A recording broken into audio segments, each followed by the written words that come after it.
Hello guys, नमस्कार। Welcome to online ज्ञान by आनंद। तो फ्रेंड्स, आज हम आपके लिए लाए हैं हिंदी व्याकरण का हमारा नेक्स्ट लेक्चर जो है अलंकार विषय से संबंधित।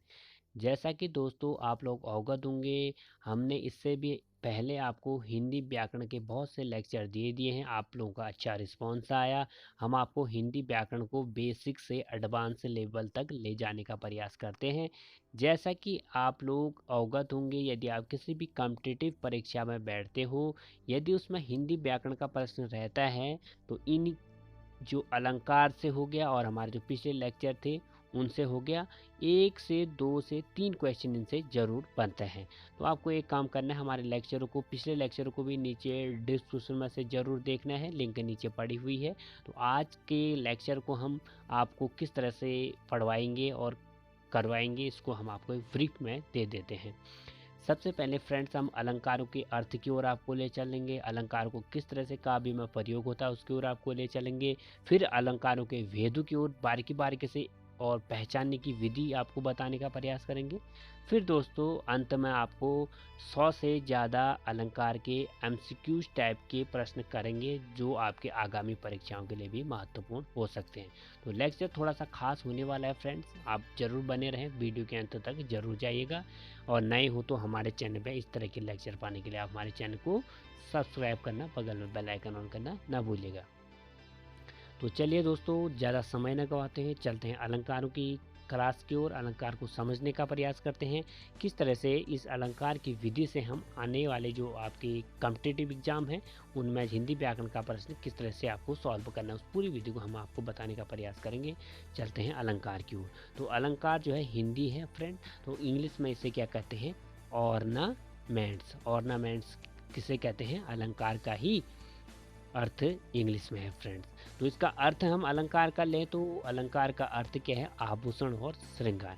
तो आभूषण और श्रृंगार, आभूषण व श्रृंगार को देखकर आपको जहन में एक प्रश्न आ गया होगा कि आभूषण व श्रृंगार से किसी व्यक्ति समुदाय की, किसी महिला समुदाय की शरीर की शोभा बढ़ती है। तो उसी प्रकार साथियों, काव्य में शोभा बढ़ाने के लिए किसका प्रयोग होता है, अलंकारों का प्रयोग होता है। तो जिस प्रकार स्वर्ण, चांदी आदि के प्रयोग से किसी व्यक्ति समुदाय, किसी मानव समुदाय के शरीर की शोभा बढ़ती है, उसी प्रकार अलंकारों के प्रयोग से किसी काव्य की शोभा और चमत्कारिता बढ़ती है। तो आपको ध्यान आ गया होगा। तो काव्य के आभूषण क्या है, हमारे अलंकार ही हैं।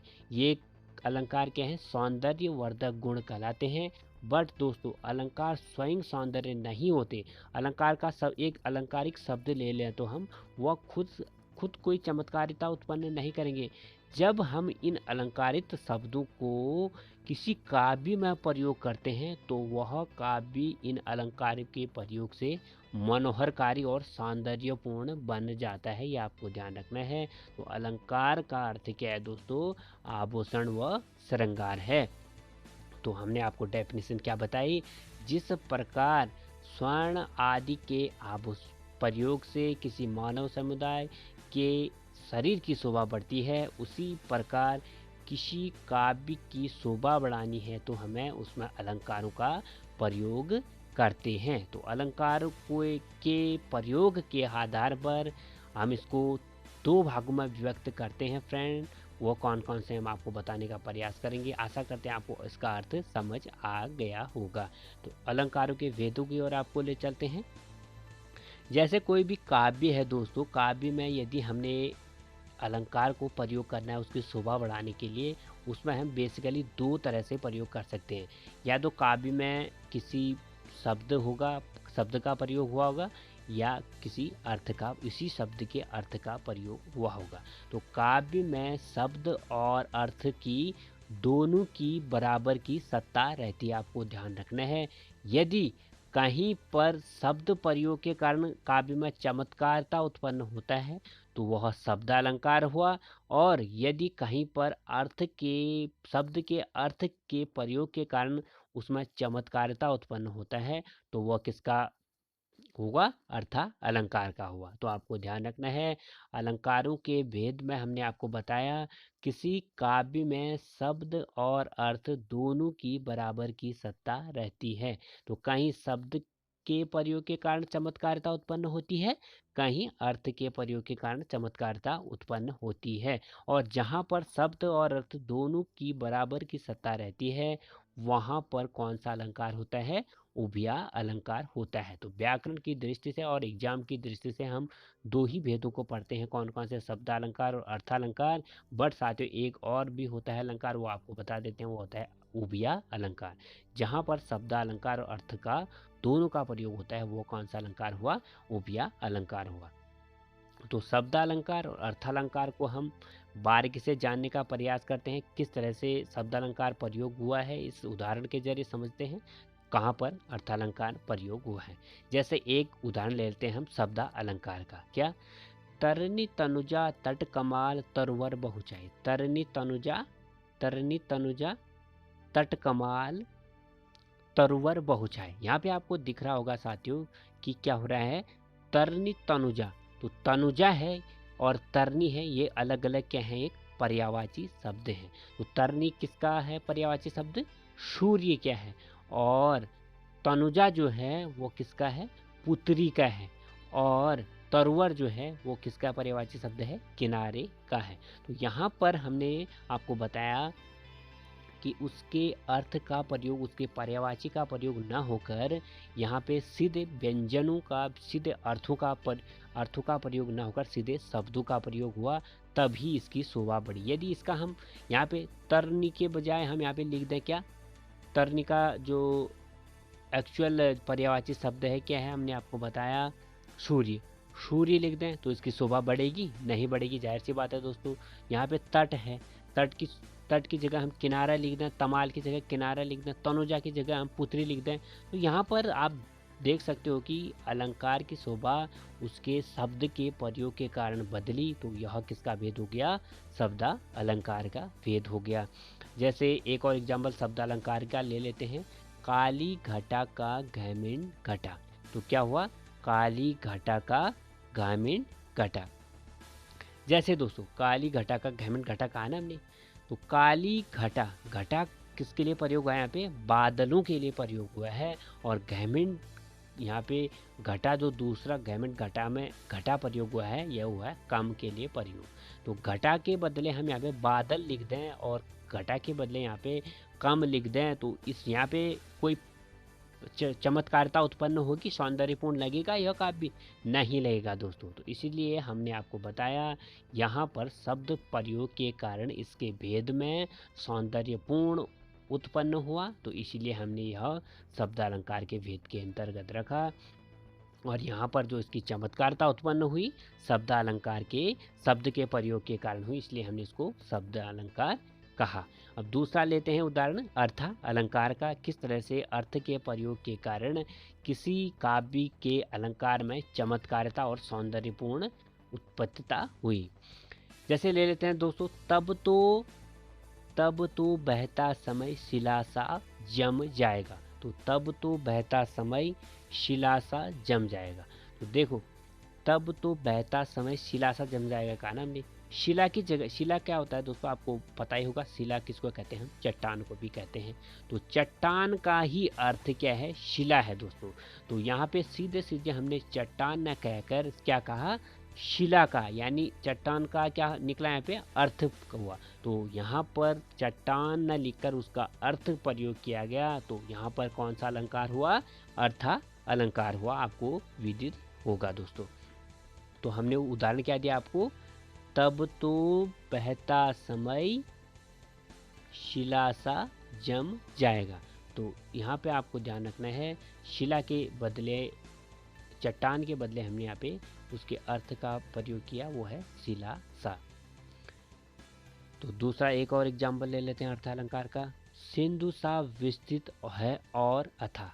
सिंधु सा विस्तृत और अथा। तो सिंधु सा की जगह हम यहाँ पे समुद्र भी ले सकते थे, तो इसीलिए हमने समुद्र न लेकर यहाँ पर क्या लिया, सिंधु लिया। तो यहाँ पर इसके अर्थ के कारण, इसके सौंदर्यपूर्ण में, इसके काव्य के अलंकार में सौंदर्य उत्पन्न हुआ, वो किसके कारण हुआ, अर्थ के कारण। तो शब्द के अर्थ के कारण जहाँ पे अलंकार में सौंदर्यपूर्ण या चमत्कारिता उत्पन्न होती है, वहाँ पे अर्था अलंकार हुआ। आशा करते हैं दोस्तों यहाँ तक आपको पूरा समझ आ गया होगा।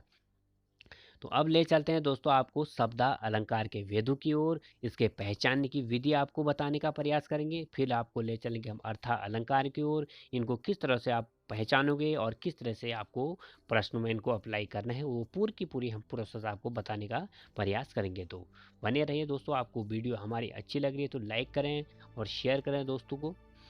तो चलते हैं दोस्तों शब्द अलंकार के वेदों की ओर, जानने का प्रयास करते हैं बारीकी बारीकी से, और इनके तो वेद हैं उनको पढ़ते हैं और समझने का प्रयास करते हैं। तो सबसे पहला हमारा शब्द अलंकार का वेद है, वो है अनुप्रास अलंकार। पहले आपको बता देते हैं शब्द अलंकार कितने प्रकार के होते हैं।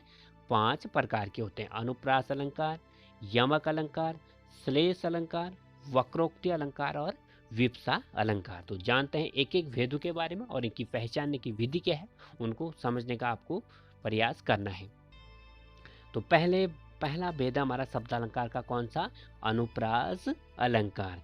दोस्तों अनुप्रास अलंकार की जो डेफिनेशन है उसको हम आपको बताने का प्रयास करते हैं नेक्स्ट स्लाइड में। तो पहला भेद हमारा क्या है, अनुप्रास अलंकार। तो अनुप्रास अलंकार को पहचानने की विधि क्या है, इसमें आपको व्यंजनों की आवर्ती होगी। किसकी आवर्ती होगी, व्यंजनों की आवर्ती। जहाँ पर इसकी डेफिनेशन आप याद और नोट जरूर कर लो।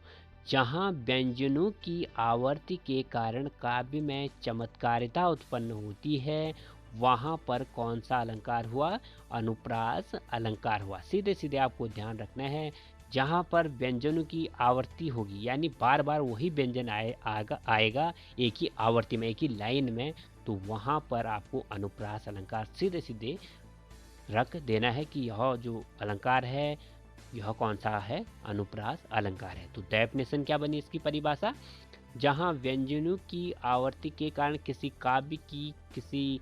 काव्य के चमत्कारिता यानी किसी सौंदर्य का वर्णन होता है, वहाँ पर अनुप्रास अलंकार होता है। एक फेमस एग्जाम्पल के जरिए आपको समझाने का प्रयास करते हैं। जैसे हमारे गांधी जी, हमारे बापू जी का एक प्रसिद्ध गीत था, रघुपति राघव राजा राम। क्या था, रघुपति राघव राजा राम। इसमें हम आपको बताएं तो इसमें र क्या है, र, और दूसरे में भी राघव राजा राम। इसमें आपको दिख रहा होगा कि र की क्या हो रही है, एक क्रमवार आवर्ती हो रही है, पुनरावृत्ति हो रही है। तो इसीलिए यह सीधे सीधे हम बता सकते हैं किस अलंकार का वेद है, अनुप्रास अलंकार का वेद है। दूसरा एग्जाम्पल हमने इसमें आपके लिए दे रखा है, तरुणी तनुजा तट तमाल तरुवर बहुचाई। तो तरुणी तनुजा तट तमाल तरुवर बहुचाई, यहाँ पे आपको दिख रहा होगा त। यहाँ पर आपको दिख रहा है कि त की आवर्ती बार बार क्रमवार हो रही है। तो इसीलिए यह किस अलंकार का वेद हुआ, शब्द अलंकार के अंतर्गत अनुप्रास अलंकार का वेद हुआ। तो आपको सीधे सीधे ध्यान रखना है, अनुप्रास अलंकार की पहचानने की विधि है, इस काव्य में व्यंजनों की आवर्ती क्रमवार होगी। दूसरा जो हमने एग्जाम्पल दे रखा आपको, चारु चंद की चंचल किरणें खेल रही है जल थल में। तो चारु चंद की चंचल किरणें खेल रही है जल थल में। तो यहाँ पे आपको दिख रहा होगा चा चौ, इनकी क्या हो रही है, क्रमवार, और एक लाइन में सीरियल वार क्या हो रही है, इनकी आवर्ती हो रही है। तो जहाँ पर व्यंजनों की आवर्ती एक लाइन में होगी, वह उस अलंकार का, अनुप्रास अलंकार का वेद होगा। आपको पता चल गया होगा दोस्तों। तो इस तरह से जहाँ पर क्रमवार सीरियल में व्यंजन की आवर्ती होगी, वहाँ पर अनुप्रास अलंकार आपको ध्यान देना है। तो हमने आपको बता ही दिया है।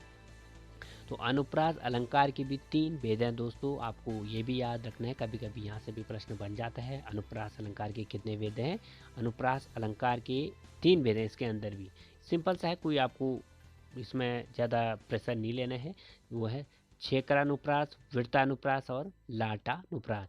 छेकानुप्रास, वृत्तानुप्रास और लाटानुप्रास। तो यदि व्यंजन आवर्ती एक बार स्वतः होती है तो वह छेकर अनुप्रास के अंदर आएगा। यदि अनेक व्यंजन की अनेक बार स्वतः आवर्ती होती है तो वह वृत्तानुप्रास के अंदर आएगा। यदि व्यंजनों की ये जो शब्द हैं उनका अर्थ है शब्दों अर्थ की पुनरावृत्ति होती है तो वह क्या होगा, लाटा अनुप्रास के अंतर्गत आएगा। तो ध्यान आपको ये रखना है, अनुप्रास अलंकार के अंतर्गत व्यंजनों की आवर्ती एक क्रमवार होगी। तो इसमें अनुप्रास अलंकार के 3 भेद बताए हमने, छेकानुप्रास, वृत्तानुप्रास और लाटानुप्रास। तो पहला जो छेकानुप्रास को पहचानने की विधि क्या है, अनेक व्यंजनों की एक बार यदि स्वतः आवर्ती हो जाती है तो वह छेकानुप्रास हुआ। वृत्तानुप्रास में क्या है, अनेक व्यंजनों की अनेक बार स्वतः आवर्ती हो जाती है तो वह वृत्तानुप्रास के अंतर्गत हुआ। लाटानुप्रास में आपको क्या रखना है, शब्द और अर्थ की पुनरावृत्ति हो जाती है तो वहाँ पर आपको लाटानुप्रास याद रखना है। जैसे छेकरानुप्रास का उदाहरण दे रखा हमने, वदों गुरुपद पदुम परागा सुरुचि सुभाष सरस अनुरागा। तो यहाँ पे अनेक व्यंजनों की एक बार स्वतः आवृत्ति हो रही है। जैसे देखो, पद पद पदु, देख लो आ रहा है दोस्तों, समझ आ, पद पदु प सु सु स। यहाँ पे आपको दिख रहा होगा कि अनेक व्यंजनों की एक ही बार स्वतः आवर्ती हो रही है। तो इसी प्रकार यदि इस तरह का आता है तो वह छेकानुप्रास होता है। और वृत्तानुप्रास में अनेक व्यंजनों की अनेक बार स्वतः आवर्ती होती है तो वह वृत्तानुप्रास के अंतर्गत आएगा। जैसे कलावती, केलेवती और कलंजिजा इसका उदाहरण हो गया। यहाँ पे दिख रहा होगा आपको, अनेक व्यंजनों की अनेक बार स्वतः आवर्ती हो रही है, कला, केल, केली। तो इन पर ऐसे जो भेद होंगे, ऐसे जो पहचानने की विधि होगी वह वृत्तानुप्रास के अंतर्गत आएगी। और लाटानुप्रास में आपको सिर्फ इसमें कोई टप नहीं है, लड़का तो लड़का ही है, यानी शब्द व अर्थ की पुनरावृत्ति इसी काव्य में हो जाएगी तो वह लाटानुप्रास होगा। तो समझ आ गया होगा, आशा करते हैं दोस्तों आपको। क्यों अनुप्रास अलंकार है, अनुप्रास अलंकार शब्द अलंकार का फर्स्ट भेद है, इसमें आपको याद रखना है, इसमें व्यंजनों की आवर्ती होगी। तो इसका हमने एग्जाम्पल आपको दे दिया है, 3 इसके भेद भी हैं। चलो दोस्तों ले चलते हैं आपको दूसरे भेद की ओर शब्द अलंकार की, जो है यमक अलंकार। तो यमक अलंकार जो है हमारा शब्द अलंकार का दूसरा भेद है। यमक अलंकार को पहचानने की विधि क्या है हमारी, वाक्यों में शब्दों की आवर्ती होगी। वाक्य में शब्दों की आवर्ती किसी काव्य में होगी तो आपको ध्यान रखना है वो कौन सा होगा, यमक अलंकार होगा। और इसको पहचानना आपको इस तरह से है, जो हमें शब्द दिखेंगे उसमें उनका अर्थ क्या होगा, अलग अलग होगा। तो उनका अर्थ अलग अलग किस तरह से होगा, एग्जाम्पल के जरिए समझने का प्रयास करते हैं। कनक कनकते 100 गुनी मादकता अधिकाय, वा खाए वैराग जग या खाए वैराग्य। तो यहाँ पे हमें दिख रहा होगा कनक कनक, तो कनक कनक 2 शब्दों का प्रयोग हुआ ना, और इनका जो है अर्थ अलग अलग होगा। तो ऐसे जो काव्य होंगे वो किसके अंतर्गत आएंगे, यमक अलंकार के अंतर्गत आएंगे। तो कनक है, जैसे एक कनक का जो प्रयोग हुआ है फ्रेंड्स इस जो काव्य में, वो हुआ है, आपको ध्यान रखना है, सोने के लिए। और दूसरे का जो कनक का जो प्रयोग हुआ है वो हुआ है धतुरे के लिए। तो कनक कनकते 100 गुनी मादकता बिकाय, वा खाए वैराग जग या पाए वैराग। तो यमक अलंकार को आपको ध्यान रखना है किस तरीके से, वाक्य में शब्दों की आवर्ती होगी और शब्द के जो अर्थ होंगे उनमें अलग अलग होंगे। तो 2 शब्द यदि आपको कहीं पे दिख रहे हैं तो आपको सिर से ध्यान रखना है वह कौन सा होगा, यमक अलंकार होगा। और उन 2 शब्दों का अर्थ क्या होगा, उनमें यदि हम उस काव्य का अर्थ निकालें तो उनका अर्थ अलग अलग बनेगा। एक एग्जाम्पल और लेते हैं हम, आपको समझ आ जाएगा फिर। 3 बेर खाती थी वो 3 बेर खाती थी। तो 3 बेर खाती थी वो 3 बेर खाती थी। तो 3 बेर खाती थी वो 3 बेर खाती थी में आपको किस तरह से पहचानना है, 3 बेर 2 बार आया, यानी सीधे सीधे आपको ध्यान रखना है यमक अलंकार हुआ। और इनका अर्थ क्या है, 3 बेर, बेर का तो हुआ फल हो गया बेर, 3 बेर। यहाँ पे जो दूसरा बेर हमें दिख रहा होगा ये 3 बार 3 बार को बताता है हमें, तो 3 बेर खाती थी वो, 3 बेर खाती थी, तो दूसरा 3 बेर है, यह हमें 3 बार बताता है, यानी वो बेरों को 3 बार खाती है। तो इस तरह से वह किसके अंतर्गत आ गया, यह जो एग्जाम्पल हमने दिया यमक अलंकार के अंतर्गत आ गया। तो वाक्य में शब्दों की आवर्ती और जो शब्द आएंगे उनका अर्थ अलग अलग उस काव्य में, तो वह किसके अंतर्गत आएगा, यमक अलंकार के अंतर्गत आएगा। तो तीसरा भेद शब्द अलंकार का वह है श्लेष अलंकार। श्लेष अलंकार को दोस्तों आपको इस तरह से याद रखना है, श्लेष का जो अर्थ होता है वो होता है चिपकना। तो श्लेष का क्या अर्थ है, चिपकना। अतः जहाँ पर एक शब्द एक से अधिक बार आए और उनका अलग अलग अर्थ हो, एक के एक से अधिक अर्थ निकले, तो वहाँ पे श्लेष अलंकार आपको रख देना है कि यह जो अलंकार है वह कौन सा अलंकार है, श्लेष अलंकार है। जैसे रहीमन पानी रखिए बिन पानी सब सून, पानी गए न उबरे मोती मानस चून। तो रहीमन पानी रखिए बिन पानी सब सून, तो रहीमन पानी रखता है और बिन पानी कुछ भी नहीं है, पानी गए न उबरे। अब देखो पानी को यहाँ पे 3 अलग अलग शब्दों में निर्मित किया है और इनका जो अर्थ है पानी के लिए अलग अलग दिख रहा है। तो आपको किस तरह से याद रखना है इनको, देखो एक बार फिर समझ आ जाएगा आपको। जो पानी का जो पहला अर्थ है मोती, यानी पानी क्या है, एक पानी को इसमें चमक से वर्णित किया है। और दूसरा जो पानी है, पानी मानस, मानस है मनुष्य के स्वाभिमान के लिए प्रयोग हुआ है। और चूर्ण जो है जल के लिए प्रयोग हुआ है। तो पानी के यहाँ पे 3 अर्थ निकले। पहला जो है पानी का क्या निकला, चमक से निकला मानस, दूसरा जो निकला स्वाभिमान से निकला, और तीसरा जो निकला चून, चून मतलब होता है जल। तो पानी का 3 अर्थ इसमें निकला, तो यह श्लेष अलंकार का उदाहरण हो गया। तो श्लेष अलंकार का अर्थ आपको याद रखना है। श्लेष का अलंकार का अर्थ क्या है, चिपकना है। पहचानना आपको किस तरह से है, शब्द के एक से जहाँ पे अधिक अर्थ निकलेंगे वहाँ पे श्लेष अलंकार होगा। तो उदाहरण आपने आपको दे दिया। एक उदाहरण और देते हैं आपके समझने के लिए। दूसरा उदाहरण आपको, जो रहीम गति दीप गई, जो रहीम गति दीप गई, कुल कपुत गति सोई, बारे उजियारे करे, बड़े अधेरो होई। तो बड़े अधेरो होई कहा हमने, तो बारे के इसमें 2 अर्थ निकले, एक तो जलाने से निकला और दूसरा बचपन से निकला। तो हमने आपको सीधे सीधे बता रखा है श्लेष अलंकार के अंतर्गत क्या आ गया, यदि किसी शब्द के उस काव्य में एक से अधिक अर्थ निकले तो वह कौन सा अलंकार होगा, श्लेष अलंकार होगा। समझ आ गया होगा दोस्तों, आशा करते हैं। चौथा वेद हो गया वक्रोक्ति अलंकार। तो वक्रोक्ति अलंकार में आपको ध्यान रखना है, इसके उदाहरण से आप ज़्यादा समझोगे इसको। प्रत्यक्ष अर्थ के अतिरिक्त भिन्न अर्थ, प्रत्यक्ष अर्थ के अतिरिक्त भिन्न अर्थ, इसका पहचानना है आपको। यदि किसी काव्य में अलंकार का प्रयोग हुआ है और उस काव्य में देखें तो हमें उसका अर्थ निकालते हैं, प्रत्यक्ष अर्थ के अतिरिक्त उसका भिन्न अर्थ निकलता है, तो वह वक्रोक्ति अलंकार का उदाहरण बनेगा। जैसे एक कबूतर देख हाथ में पूछा कहाँ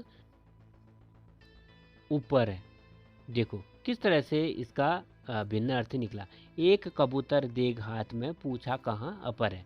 कबूतर से कह रखा है कि हाथ में है वो, और उससे पूछा कि कहाँ अपर है। तो भिन्न प्रत्यक्ष अर्थ निकलना चाहिए इसका, तो प्रत्यक्ष अर्थ ना निकल कर इसका भिन्न अर्थ निकला, तो वह कौन सा अलंकार हो गया, वक्रोक्ति अलंकार हो गया। दोस्तों आपको ध्यान रखना है ये भी। तो अंतिम अलंकार है हमारा, वो कौन सा है शब्द अलंकार के अंतर्गत, वह है विप्सा अलंकार। तो विप्सा अलंकार को आपको कोई ज़्यादा इसमें खास नहीं है, आपको सीधे से याद रखना है। जो मनोभाव, मन के जो भाव होते हैं उनको प्रकट करने के लिए जो शब्द प्रयोग किए जाते हैं उनको हम विप्सा अलंकार के अंतर्गत रखते हैं। तो मन के भाव होते हैं, जैसे हम कहते हैं किसी भी घृणा वाली चीज़ को हम यदि देखें तो छी छी, और किसी भी कोई हमसे घटना हो जाती है या कोई भी घटना स्थल पर हम जाते हैं तो राम राम कहते हैं, और किसी कोई ज़्यादा बोल रहा तो चुप चुप कहते हैं। मन के मनोभाव को प्रकट करने के लिए जो शब्द प्रयोग में लाए जाते हैं वह होते हैं विप्सा अलंकार के अंतर्गत। ये आपको आ गया होगा, ज़्यादा आसानी है साथ साथियों। मन के मनोभाव को प्रकट करने के लिए जो शब्द होते हैं वह विशेषालंकारों के अंतर्गत आते हैं। तो शब्दालंकार में हमने आपको बताया दोस्तों 5 भेद बताए। तो पहला था अनुप्रास अलंकार, इसमें हमने आपको बताया व्यंजनों की आवर्ती होगी उस काव्य में। और दूसरा जो हमने बताया दोस्तों वो बताया हमने यमक अलंकार। यमक अलंकार को हमने बताया कि वाक्य में शब्दों की आवर्ती होगी और शब्द के अर्थ क्या होंगे, अलग अलग होंगे। और तीसरा जो हमने शब्द अलंकार का भेद बताया वो श्लेष अलंकार। श्लेष का अर्थ हमने बताया चिपकना। और एक काव्य में एक शब्द के एक से अधिक अर्थ निकलते हैं तो वह श्लेष अलंकार के अंतर्गत आएगा। वक्रोक्ति अलंकार में हमने आपको बताया उस काव्य में यदि किसी शब्द का किसी के बारे में कहा जाए तो उस अलंकार के, उस काव्य के अलंकार के एक से अधिक अर्थ ना निकलकर कुछ अलग ही भिन्न अर्थ निकलता है, वह किसके अंतर्गत हो गया, वक्रोक्ति अलंकार के अंतर्गत हो गया। तीसरा जो लास्ट जो हमारा 5वां शब्द अलंकार का भेद था वो था विप्सा अलंकार। विप्सा अलंकार में हमने आपको बताया मन के मनोभाव को प्रकट करने के लिए जो प्रयोग किए जाते हैं शब्द वह विप्सा अलंकार के अंतर्गत आएंगे, जैसे छी, राम राम, चुप चुप आदि। इस तरह से हमने शब्द अलंकार को आपको कंप्लीट करवा दिया। अब चलते हैं हम अर्था अलंकार की ओर। अर्थालंकार के भेदों को जानने का प्रयास करते हैं और इनकी पहचानने की विधि आपको बताने का प्रयास करेंगे, तो वीडियो में बने रहिए। तो अब है हमारा दूसरा जो अलंकार है वो है प्रयोग के आधार पर, वो है अर्था अलंकार। तो अर्था अलंकार में जो पहला भेद आता है हमारा वो आता है उपमा अलंकार। इसको हम किस तरह से पहचानेंगे, किसी वस्तु व्यक्ति की विशेषता, यदि हम किसी वस्तु या व्यक्ति का कंपेयर उससे विशेष गुण वाले व्यक्ति से करते हैं तो वह कौन सा अलंकार हो जाएगा, उपमा अलंकार हो जाएगा। तो आप इसमें उदाहरण से ज़्यादा समझोगे।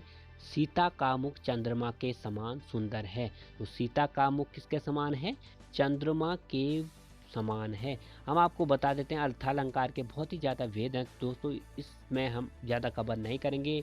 हम इसमें 12 से 13 भेदों को इम्पोर्टेंट जो आपके एग्ज़ाम के लिए महत्वपूर्ण उनको कवर करेंगे, क्योंकि अर्थालंकार के बहुत सारे भेद हैं। तो हमने आपको बताया उपमा अलंकार को किस तरह से करना है। आपको किसी वस्तु व्यक्ति की उससे विशेष गुण से समानता की जाती है तो उसे हम किसके अंतर्गत रखते हैं, अर्था अलंकार के अंतर्गत रखते हैं। तो इस डेफिनेशन आपको आसान भाषा में कैसे समझनी है, यदि कोई चीज़ है, कोई वस्तु है, कोई व्यक्ति है, उसका कंपेयर हम उससे किसी उच्च कोटि की विशेषता धारक से करते हैं तो वह अलंकार जो होगा उपमा अलंकार का पहचान चिन्ह होगा। उदाहरण के लिए हमने बता दिया आपको सीता का मुख जो है चंद्रमा के समान सुंदर है, तो सीता का मुख किसके समान है, चंद्रमा के समान है। उपमा अलंकार में आपको एक बात और रखनी है, इसमें सा सी सी इस तरह के प्रयोग का भी आपको दिखने को मिलेगा, जैसे सा सी सम सरीस इस तरह के जो काव्य में प्रयोग होते हैं उसके अंतर्गत देखने को मिलेंगे आपको। तो उपमा अलंकार क्या हुआ, किसी व्यक्ति किसी वस्तु की उसे विशेष गुण से समानता रखने के लिए जो काव्य में प्रयोग अलंकार होते हैं वह उपमा अलंकार के अंतर्गत आते हैं। जैसे हमने उदाहरण आपको दिया, सीता का मुख चंद्रमा के समान सुंदर है, तो सीता का मुख किसके समान है, चंद्रमा के समान है। तो इसमें भी उपमा के भी 4 अंग हैं दोस्तों, इसको हम बारीकी से आपको हमने इसमें मेंशन नहीं किया, आपको ऐसे ही बता देते हैं, आसान है ये। उपमा के 4 वो कौन कौन से हैं भेद। उपमा के अंतर्गत जो पहला भेद आता है उपमेय आता है, कौन सा आता है, उपमेय। और दूसरा जो उपमा का भेद आता है कौन सा, उपमान आता है। और तीसरा जो आता है पूर्णोपमा आता है, पूर्णोपमा। और चौथा जो आता है साथी वो आता है लुप्तोपमा। तो उपमा के अंतर्गत क्या आते हैं, 4 भेद इसके भी आते हैं, उपमान, उपमेय, पूर्णोपमा और लुप्तोपमा। एग्जाम्पल से आप ज़्यादा समझोगे इसको। सीता का मुख चंद्रमा के समान सुंदर है, तो उपमान में देखो और उपमेय में देखो। तो सीता का मुख उपमेय की डेफिनेशन इस तरह से आती है, जिस व्यक्ति या वस्तु की समानता की जाती है तो उसे हम उपमेय कहते हैं। जिस व्यक्ति और वस्तु की समानता की जाती है उसे हम उपमेय के अंतर्गत रखेंगे, और जिस व्यक्ति और वस्तु की समानता की जाती है उसे हम उपमान के अंतर्गत रखेंगे। तो उपमेय के अंतर्गत कौन से, इस उदाहरण में से कौन सा जो व्यक्ति आएगा, इसमें सीता आएगी। तो सीता क्या हुई, इसमें उपमेय हुआ, और उपमान क्या हुआ, इसमें चंद्रमा। किसकी समानता की जा रही है, चंद्रमा की। किसके समान, सीता के समान। तो जिसके समान की जा रही है उपमान के अंतर्गत, और जिसकी की जा रही है वह उपमेय के अंतर्गत आएगा। यदि दोनों प्रयोग में आते हैं, जहाँ पर उपमान और उपमेय दोनों एक ही उदाहरण में प्रयोग होते हैं, पूर्णोपमा हुआ। जहाँ पर चारों में से उपमान, उपमेय, पूर्णोपमा और जो लुप्तोपमा है, इनमें से किसी का भी प्रयोग उसमें नहीं हुआ है चारों अंगों का, वह लुप्तोपमा के अंतर्गत आएगा। लुप्त यानी चारों चीजें लुप्त हैं। तो इस तरह से उपमा के 4 भेद भी हो गए। तो आपको याद रखना है, उपमा के अंतर्गत किसी वस्तु व्यक्ति की उससे विशेष गुण से समानता की जाती है तो वह उपमा अलंकार के अंतर्गत आता है। तो जैसे हमने सीता का मुख चंद्रमा के समान सुंदर है बता दिया था। दूसरा भेद दोस्तों अर्थालंकार का, वो है रूपक अलंकार।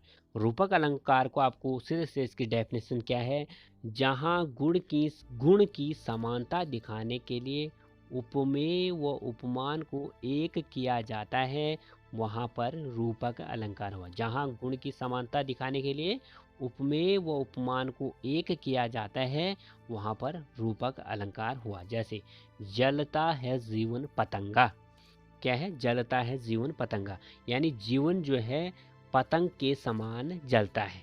जीवन जो है किसके समान जलता है, इसका हम अर्थ निकाले तो पतंग के समान जलता है। तो आपको ध्यान रखना है, उपमा में हमने क्या कहा था, किसी वस्तु व्यक्ति की उससे विशेष गुण वाले से समानता की जाती है तो उपमा हुआ। और रूपक में हम क्या कर रहे हैं, जहाँ पर उसकी समानता को दर्शाने के लिए उपमेय और उपमान जो है एक ही साथ है, यानी जिसका विशेषता बताई जाएगी और जिसकी बतानी है वो एक ही कर दिया जाता है और प्रयोग कर कर उसको अलंकार को बढ़ाया जाता है। तो वहाँ पर रूपक अलंकार हुआ। जलता है जीवन पतंगा। उपमेय और उपमान हमने क्या कहा, जैसे हमने उदाहरण लिया सीता का मुख चंद्रमा के समान सुंदर है, तो उपमेय क्या हुआ इसमें, किस सीता, और किसके समान है, चंद्रमा के समान है। तो इसी प्रकार तो रूपक में आपको याद रखना है, जहाँ गुण की समानता दिखाने के लिए उपमेय और उपमान को एक कर दिया जाता है, यानी जिसकी विशेषता और जिसके समान उसकी विशेषता, उन दोनों को एक कर दिया जाता है, तो वहाँ पर रूपक अलंकार हुआ। जैसे जलता है जीवन पतंगा, तो जीवन है वो किसके समान है, पतंगा के समान है, और जलता है। तो जीवन और पतंगा इसमें क्या हो गए, उपमेय हो गया जीवन, और पतंगा जो हो गया इसमें उपमान हो गया। तो इस प्रकार जहाँ गुण की समानता दिखाने के लिए उपमेय और उपमान को एक किया जाता है, वहाँ पे रूपक अलंकार हुआ। तीसरा जो भेद हमारा अर्थालंकार का, वह है उत्प्रेक्षा। उत्प्रेक्षा को आपको इस तरह से पहचानना फ्रेंड, इसकी पहचानने की विधि है, उपमेय में उपमान की संभावना। उपमेय में उपमान की संभावना, इसको आपको किस तरह से आपको एक एग्जाम्पल के जरिए समझाते हैं। हम पहले आपको विधि बताते हैं। उपमेय क्या होता है दोस्तों, हम बार बार आपसे कह रहे हैं, उपमेय जो होता है किसी चीज या किसी व्यक्ति की समानता उसके उच्च कोटि से की जाती है, तो वह किसके अंतर्गत आ गया, हमने आपको बता दिया था, उपमा के अंतर्गत आ गया। उपमा के भी हमने भेद बताए 4, उसमें से उपमान और उपमेय जो है खास हैं। क्यों खास हैं, जैसे एग्जाम्पल के जरिए हमने बताया, सीता का मुख चंद्रमा के समान सुंदर है। तो सीता का मुख चंद्रमा के समान सुंदर है, तो सीता क्या होगी इसमें, उपमेय होगी। और जो उपमान हुआ इसमें वो क्या हुआ, जिसके समान है वो है चंद्रमा। तो इसी प्रकार दोस्तों आपको ध्यान रखना है, उत्प्रेक्षा में क्या होगा, उपमेय और में उपमान की संभावना हमें दिखेगी। साधारणतः इसमें मनु मानो, जनु जानो, जनु मनो, इस तरह के जो साप्ताहिक अर्थ होते हैं इनका प्रयोग होता है। तो आपको सीधे सीधे याद रखना है। उदाहरण के जरिए समझो, कहती हुई यूं उत्तरा के नेत्र जल भर गए हिम के कणों से पूर्ण, मानो हो गए पंकज। तो यहाँ पे किसका प्रयोग हुआ है देखो, मानो। तो जहाँ पर मानो, मनो, जनु, जानो, जनु, जब मन हो, इन शब्दों का प्रयोग होता है, आपको सीधे से ध्यान रखना है वह कौन सा अलंकार हुआ, उत्प्रेक्षा अलंकार हुआ। इनको नोट जरूर कर लीजिएगा दोस्तों। चलते हैं चौथे भेद की ओर, अर्थालंकार का, वह है अतिशोक्ति। अतिशोक्ति आसान है दोस्तों, इसको आपको याद रखना है। किसी व्यक्ति के गुण को बढ़ा चढ़ाकर जहाँ पर इसका वर्णन किया जाता है वहाँ पर अतिशोक्ति अलंकार हुआ। यानी किसी व्यक्ति के गुण है जो कि हर किसी व्यक्ति में कोई ना कोई गुण जरूर होता है दोस्तों। हम उस व्यक्ति के गुण को यदि बढ़ा चढ़ाकर कहते हैं तो वह किसके अंतर्गत आता है, अतिशोक्ति अलंकार के अंतर्गत आता है। जैसे उदाहरण देख लो साकेत नगरी यही स्वर्ग से मिलने गगन में जा रही है। देख लो साकेत नगरी यही स्वर्ग से मिलने गगन में जा रही है। तो साकेत नगरी का वर्णन हमने इतना बड़ा चढ़ाकर कर दिया है, वह स्वर्ग से उसका कंपेयर कर दिया है। यानी किसी के गुण का बड़ा चढ़ाकर वर्णन करना अतिशोक्ति अलंकार के अंतर्गत आता है। पांचवा भेद दोस्तों है हमारा अर्थालंकार का, वो है अन्योक्ति अलंकार। अन्योक्ति को आपको किस तरह से याद करना है, किसी कथन से किसी अन्य को जब बात कही जाती है वह अन्योक्ति अलंकार के अंतर्गत आता है। जैसे दोस्तों हम बार बार किसी जो को कहते हैं, किसी दोहे को समझा कर कहते हैं। जैसे हम एक साधारणतः एग्जाम्पल ले लेते हैं। जैसे हम कहते हैं तुम तो आजकल ईद के चांद हो गई हो। उसे हम ऐसा नहीं कहते कि तुम आजकल कहाँ हो, क्या हो, ऐसा ना कहकर सीधे सीधे कहते हैं कि तुम ईद के चांद हो गई हो। तो किसी कथन से किसी अन्य को जब बात कही जाती है तो वह क्या होता है, अन्योक्ति अलंकार के अंतर्गत आता है। जैसे फूलों के आसपास रहते हैं फिर भी कांटे उदास रहते हैं। फूलों के आसपास तो रहते हैं कांटे, फिर भी क्या होते हैं, ये उदास रहते हैं। यानी इसमें किसी व्यक्ति के समुदाय की बात हो रही है। किसी सफल व्यक्ति के आसपास रहने पर भी वो क्या है, असफल हैं, ऐसा कहने का इस युक्ति का उदाहरण है। आप ऐसा मान के चलो। यानी किसी कथन से किसी अन्य को जब बात कही जाती है वह अन्योक्ति अलंकार के अंतर्गत आता है। छठा भेद दोस्तों समझ आ रहा होगा आसान भाषा में, मानवीकरण। तो मानवी से आपको सीधे सीधे दिख रहा होगा कि मानव यानी मानव। तो मानवीकरण में आपको मानव से ही लिंक करना है इसको। मानवीय भावनाओं को पर जो आरोप लगता है तो वह होता है मानवीकरण। तो मानवीय भाव, जो मानव के भाव होते हैं उनमें किसी भावनाओं पर आरोप लगा हो तो वह होता है मानवीकरण। जैसे उषा सुनहले तीर बरसाती जय लक्ष्मी सी उदित हुई। तो मानवीय भाव इसमें क्या हुए, उषा जो है वह तीर बरसाती है और कैसी लग रही है, वो लक्ष्मी जी, लक्ष्मी भगवान जैसी उदित हो रही है। तो मानवीय भावों का वर्णन होता है, मानवीय भावनाओं पर आरोप होता है, तो वहाँ पर मानवीकरण अलंकार का प्रयोग होता है। सीधे सीधे आपको याद रखना, मानवीकरण में मानव हुआ। चलते हैं दोस्तों अपने सातवें भेद अर्थालंकार की ओर, वह है भ्रांतिमान अलंकार। भ्रांतिमान से आपको सीधे से अर्थ से ही आपका समझ आ जाएगा। भ्रांति मतलब कहीं से कोई त्रुटि या कोई भ्रांति, भ्रम। तो सादृश्य के कारण एक वस्तु को दूसरी वस्तु मान लेना, यानी किसी चीज को, एक वस्तु को दूसरी वस्तु मान लेना, वो क्या हुआ, भ्रम हुआ।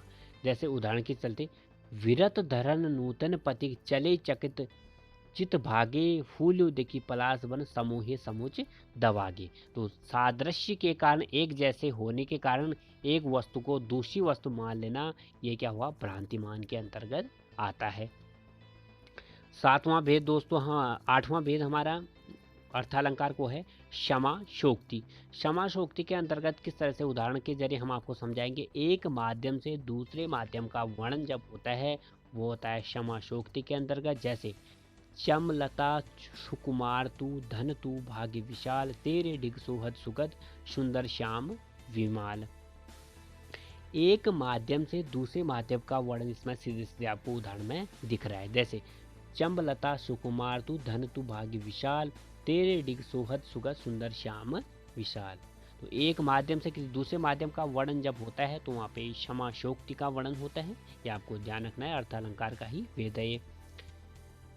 नेक्स्ट जो हमारा भेद है दोस्तों वो है अर्थांतर या अर्थांतरयास का जो भेद है, इसको हमें किस तरह से पहचान है अलंकार का।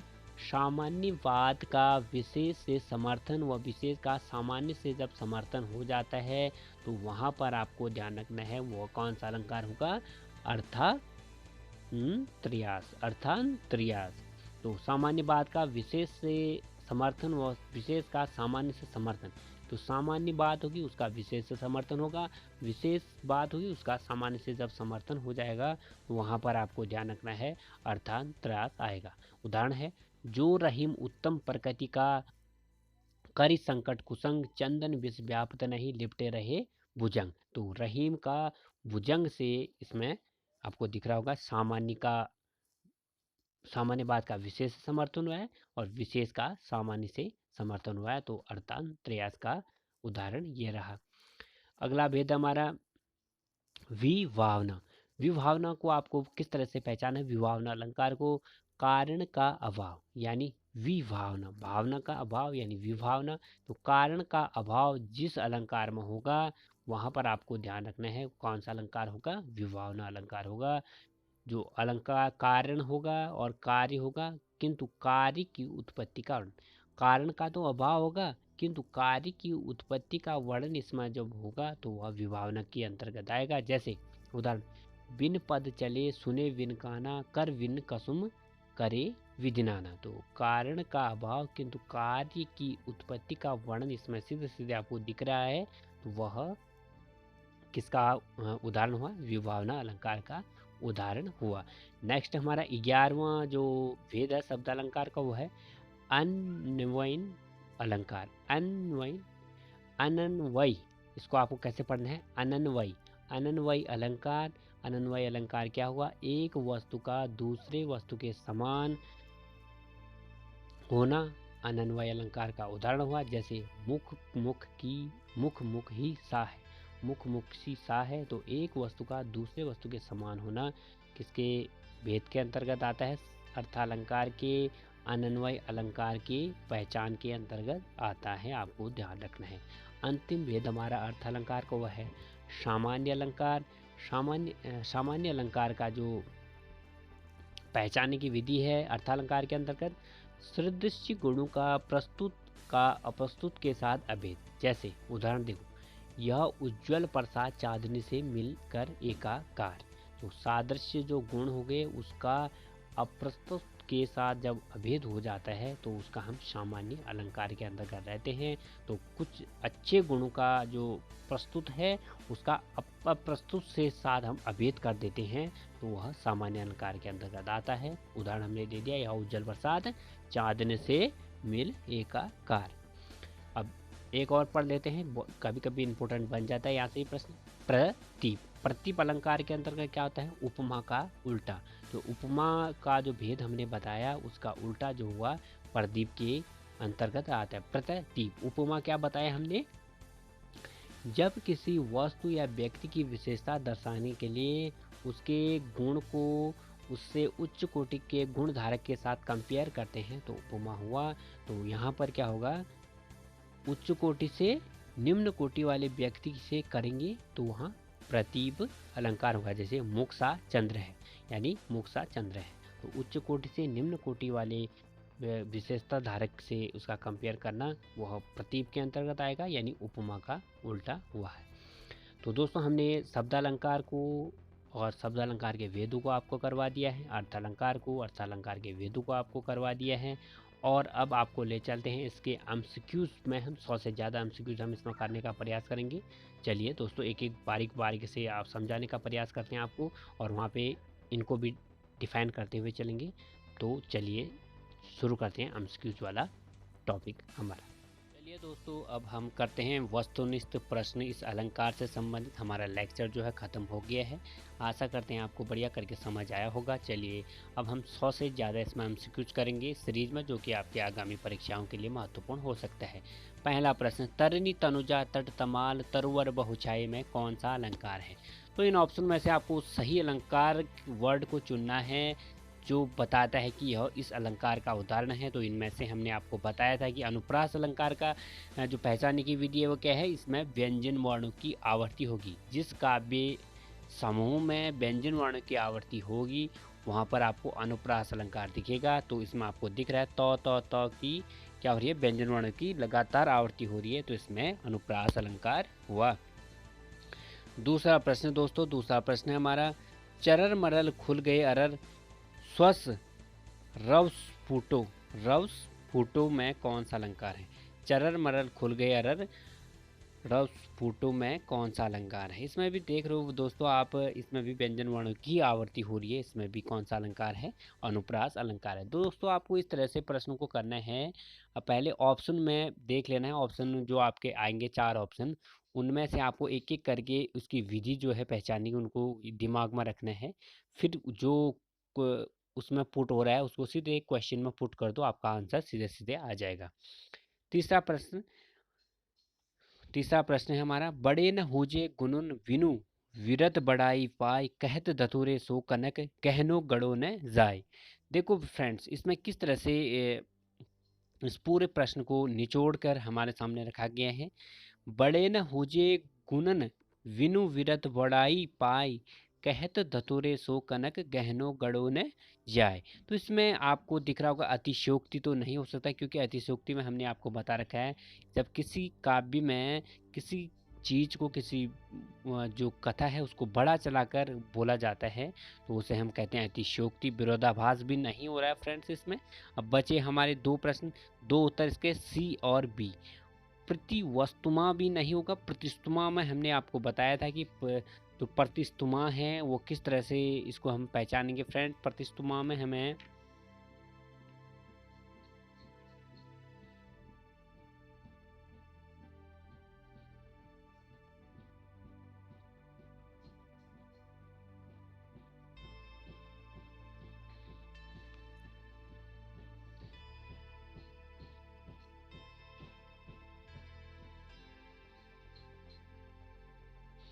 तो इसका जो आपका सही आंसर बनता है अर्थांतरयास। क्योंकि दोस्तों अर्थांतरयास क्या होता है हमने आपको बताया, जब सामान्य का विशेष से और विशेष का सामान्य से समर्थन हो जाता है तो उसका क्या होता है, अलंकार अर्थांतरयास उसमें प्रयोग होता है। चौथा प्रश्न, चरण कमल पंदोहरी राई में कौन सा अलंकार है? चरण कमल पंदोहरी में कौन सा अलंकार है? दोस्तों आपको हमने बताया था इन चारों जो इसमें हमें प्रयोग में दे रखे हैं, श्लेष, रूप, उपमा, रूपक और अतिशयोक्ति। श्लेष में हमने आपको बताया था, श्लेष अलंकार मतलब होता है चिपकना, यानी एक वर्ड के अलग अलग भिन्न अर्थ जब उस काव्य में निकलेंगे तो वो श्लेष अलंकार उसमें प्रयोग होगा। उपमा में हमने आपको बताया था कि फ्रेंड्स क्या होगा, 2 शब्दों का प्रयोग होगा। नहीं, 2 शब्दों का नहीं। उपमा में हमने आपको बताया था कि जो किसी विशेष व्यक्ति वस्तु की विशेष गुण धर्म वाले व्यक्ति से यदि कंपेयर किया जाता है तो उसे हम उपमा अलंकार के अंतर्गत रखते हैं। रूपक में भी हमने जब उपमान का उपमेय में सम्मिलित हो जाना रूपक अलंकार के अंतर्गत हमने रखा था। और अतिशयोक्ति में भी हमने आपको बताया था किसी चीज़ को बढ़ चलाकर बोलना अतिशयोक्ति हुआ। तो इसमें चरण कमल, तो चरण कमल यानी उपमान का उपमेय में हो गया ना विलय, तो यह कौन सा अलंकार हुआ? रूपक अलंकार हुआ। समझ आ रहा होगा दोस्तों, यदि आपने अभी भी नहीं आ रहा तो लेक्चर दोबारा देख लीजिएगा। 5वां प्रश्न, कनक कनक ते 100 गुनी मादकता अधिकाई वाह खाई वैराग नर या पाए वैराग्य। तो इसमें आपको दिख रहा होगा दोस्तों, सीधे सीधे इसमें 2 वर्ड हमें दिख रहे हैं, कनक कनक। कनक कनक हमने क्या बताया था, जहाँ पर किसी भी काव्य अलंकार में आपको 2 शब्द दिखेंगे और उन 2 शब्दों का अर्थ अलग अलग निकलेगा, तो सीधे सीधे आपको देखना है वह शब्द अलंकार के अंतर्गत यमक अलंकार है। 6वां प्रश्न, नवल सुंदर श्याम शरीर में कौन सा अलंकार? नवल सुंदर श्याम शरीर में, तो नवल सुंदर श्याम शरीर में कौन सा अलंकार है दोस्तों? इनमें से आपका रूपक तो होगा नहीं, क्योंकि रूप में क्या होता है हमने आपको बताया, एक साथ उपमा और उपमान को सम्मिलित किया जाता है। अतिशयोक्ति में भी नहीं होगा, क्योंकि इसमें क्या होता है हमने आपको बताया था कि दोस्तों रूपक अतिशयोक्ति में किसी चीज़ को बड़ा चलाकर कहा जाता है। उपमान उपमा भी नहीं होगा। और उल्लेख यानी इसमें नवल सुंदर श्याम शरीर, श्याम के शरीर को यहाँ पे दर्शाया गया यानी उल्लेख किया गया है, इसलिए यहाँ पे उल्लेख अलंकार हुआ। तो अपने चलते हैं अपने नेक्स्ट स्लाइड की ओर। 7वां प्रश्न, 7वां प्रश्न है दोस्तों हमारा, दिवसावसान का समय, मेघमय आसमान से उतर रही है वह संध्या सुंदरी परिसी धीरे धीरे धीरे। दोस्तों इसमें से सीधे सीधे युक्ति में आपको दिख रहा होगा कि इसमें क्या कह रखा है, दिवसावसान का समय है, मेघमय आसमान से उतर रही है वह संध्या सुंदरी परिसी धीरे धीरे धीरे। तो इसमें प्रयुक्त पंक्तियों में कौन सा अलंकार आपको बताना है। इसमें सीधे सीधे आपको दिख रहा है दोस्तों, रूपक अलंकार तो होगा नहीं। क्यों क्यों नहीं होगा, क्योंकि इसमें आपको उपमा और उपमान को सम्मिलित हुए कहीं नहीं दिख रहा है। मानवीकरण होगा नहीं, क्योंकि मानवीय भावों का आरोप कहीं पे लग रहा है नहीं है। तो इसमें आपको सीधे सीधे देखना है फ्रेंड्स। इसमें बचा है उपमा अलंकार। उपमा अलंकार हमने क्या कह रखा है आपको, उपमा अलंकार में जब किसी व्यक्ति विशेष की, किसी वस्तु विशेष की जो विशेषता है, उसके गुण धर्म की हम जो विशेषता है उस किसी उच्च कोटि के गुण धर्मों वाले व्यक्ति विशेष से करते हैं, तो उसे हम उपमा अलंकार के अंतर्गत रखते हैं। तो यहाँ पे किसकी बात हो रही है फ्रेंड्स, तो मेघमय है वह परिसी दिख रही है, आपको से दिख रहा है यहाँ पे। 8वां प्रश्न, 3 बेर खाती थी वो 3 बेर खाती थी, मैं कौन सा अलंकार है। 3 बेर खाती थी वो 3 बेर खाती थी। तो दोस्तों इसमें आपको दिख रहा है कि हमने आपको बताया था, क्या बताया था, अनुप्रास अलंकार में व्यंजन वर्ण की आवृत्ति होगी, श्लेष अलंकार में एक वर्ड मिलेगा उसके अलग अलग अर्थ निकलेंगे, और अन्य युक्ति में किसी अन्य की बात हुई, उस युक्ति से किसी अन्य के बारे में हमें पता चलेगा कि तीनों में से किसी का भी नहीं हो रहा है। तो बचा यमक अलंकार। यमक अलंकार में हमने क्या कहा था दोस्तों, किसी किन्हीं काव्य अलंकार में यदि हमें दो शब्द दिखे सेम सेम और उनका अर्थ भिन्न भिन्न दिखे, तो हमें वहाँ देख लेना है कि यह शब्द अलंकार का यमक अलंकार वाला भाग है। यहाँ पे आपको दिख रहा होगा 3 बेर, बेर की 3 बेर की बात हो रही है, और 3 बेर, तो 3 बेर खाती थी वो 3 बेर खाती थी। दूसरा बेर जो है फ्रेंड्स हमें बताता है कि वो 3 बार खाती थी, और यहाँ पे हमें तो 3 बेर है, यह हमें बता रहा है कि वो जो बेर होता है फल उसको खाती है। तो 3 बार वह बेर फल खाती है, इसका हम इस तरह से इसका उत्तर लिख सकते हैं। 9वां प्रश्न, अब अली रही गुलाब में अपत कटीली डार में कौन सा अलंकार है। तो अब अली रही गुलाब में अपत कटीली डार में कौन सा अलंकार है। दोस्तों देखो, अब अली रही गुलाब में अपत कटीली डार में कौन सा अलंकार है। तो इसमें आपको सीधे सीधे दिख रहा है दोस्तों, इसमें आपको सोचने की ज़्यादा ज़रूरत है नहीं, क्योंकि उपमा अलंकार तो है नहीं। क्यों, उपमा अलंकार हमने आपको डेफिनेशन समझा रखी है। उत्प्रेक्षा अलंकार भी है नहीं, क्योंकि उत्प्रेक्षा में भी जो अति उपेक्षा होती है उसकी बात होती है, अतिशयोक्ति भी है नहीं दोस्तों। तो इसमें बचा अन्योक्ति। तो अब अली रही गुलाब में अपत कटीली डार में, तो एक आदमी से दूसरे, एक चीज की दूसरे से हम जब उस काव्य अलंकार की बात हो रही है यहाँ पे। तो 9वां प्रश्न दोस्तों, अब अली रही गुलाब में अपत कटीली डार में कौन सा अलंकार है। तो 4 ऑप्शन में से आपका जो सही आंसर है इसमें 9 का सी है दोस्तों। 9 का सी क्यों है, क्योंकि अन्योक्ति अलंकार है, यानी एक युक्ति से कहा, तो किसी को एक युक्ति के सहारे किसी चीज को, किसी आदमी को बताना, वह अन्योक्ति के अंतर्गत आता है। अन्य युक्ति जैसे फूलों के इर्द गिर्द रहते भी कांटे मुरझाए रहते हैं, इस तरह से आप इसको कंपेयर कर सकते हैं। 10वां प्रश्न, अति मलिन वृष भुना भानु कुमारी अधोमुख रहती उरद नहीं चिंतवत यूं गत हारे तचित जुआरी छूटे जिहुर कुमार ने जूम नलिनी हिमकर की मारी। तो इसमें आपको सीधे से दिख रहा है दोस्तों कि आपका जो इसमें अलंकार है वो कौन सा है, उपमा अलंकार है। उपमा अलंकार क्यों है हमने आपको डेफिनेशन बता दी है, तो आप पीछे देख लीजिएगा।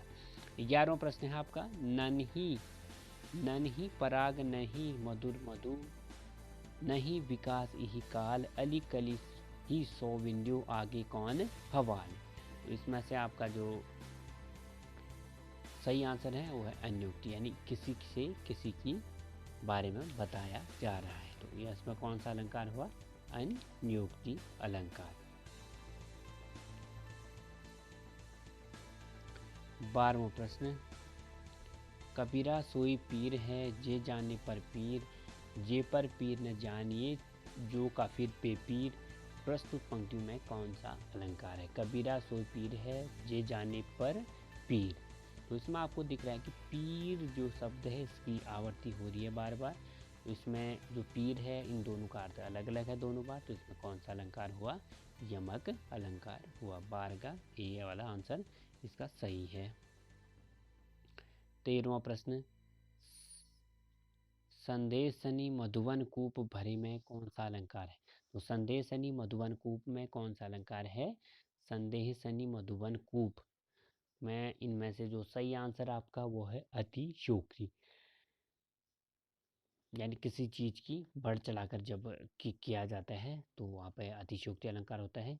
14वां प्रश्न, पट पीत मानहु तड़ित रुचि सुचि नामो जनक सुनतवार में कौन सा अलंकार है? इनमें से आपका जो सही आंसर है 14 का वो है ए उपमा अलंकार।